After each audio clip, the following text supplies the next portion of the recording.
Diamondlot, The Diamond Squad. By Eric Waugh. Chapter 5, Gladiator Games. People were beginning to pour into the arena to watch the anticipated Gladiator Games. Seats were filled at an alarming rate, and the soldiers were on high alert to ensure no intruders or suspicious activity would take place on such an event.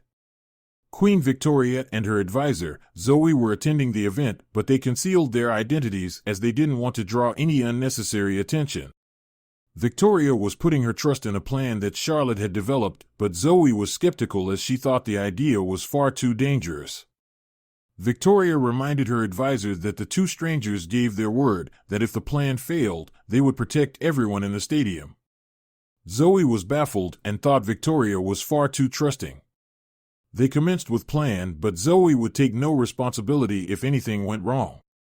On the other side of the arena, Charlotte and Nathan sat with their cloaks over their heads, waiting for the games to start. Nathan asked Charlotte if she thought the plan would be successful, as he thought the plan seemed very unorthodox. Charlotte reminded Nathan that any straightforward strategy would be easily discovered and sabotaged by the Mad King. She explained that this plan was their best chance of defeating him.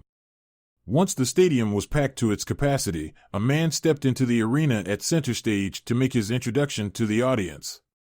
He introduced himself as Kavan, and he would be the announcer for the 31st Gladiator Games. He hyped the entire crowd to get on their feet as he promised them this would be the most exciting Gladiator Games to date. He then went on to introduce the contestants. On the arena, the gates had been opened, and walking into the arena from different entrances were the competitors for today's games. Bella looked around, and she could see Chelsea and Ava on the other side of the battlefield. As her eyes met with Chelsea's, she remembered the conversation they had the night before. Chelsea told Bella to ensure they were two of the final 5 contestants remaining before taking on Rylan. Although Bella was impatient and wanted to take on the defeating champion right away, she knew Chelsea's idea made sense as it would eliminate many unknown variables. Chelsea also knew that the top 5 finishers of the games would get upgraded prisoner service, but she never told Bella that was her true intention. In her mind, Bella went through who she wanted to keep as the 5 contestants remaining. She was obviously going to be one of them, along with Chelsea, of course.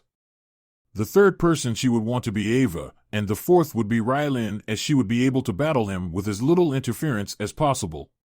Then that just left the one remaining fighter who Bella didn't really care for. After Kavan introduced the 30 contestants, he hyped up the crowd by telling the combatants to ready their weapons as the Gladiator Games were about to be underway. After 30 minutes of combat, Kavan announced that there were only 10 contestants remaining. One of them was Rylan, who single-handedly took out 10 fighters by himself. As the crowd continued to cheer, Nathan and Charlotte continued to monitor the fighting abilities of each gladiator in hopes to find the one they were looking for. Charlotte wanted to test Nathan's abilities, so she asked him what she thought about the remaining fighters. Nathan explained that if one were to judge the fighters from a clueless bystander perspective, then Rylan would be the clear-cut winner. However, the 10 fighters that Rylan knocked out were by far the weakest of the bunch. Bella and Chelsea caught Nathan's attention as they weren't very strong individually, but their skills complemented one another, and together they managed to take out 5 well-trained combatants. Charlotte then pointed to Ava and asked for Nathan's opinion of her. He had no idea what to make of Ava. The one opponent she faced, her enemy, tripped and knocked himself out of the games.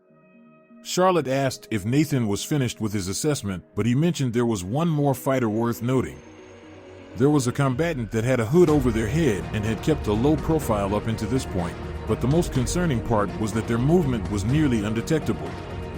Charlotte told Nathan to be ready as they might need to intervene.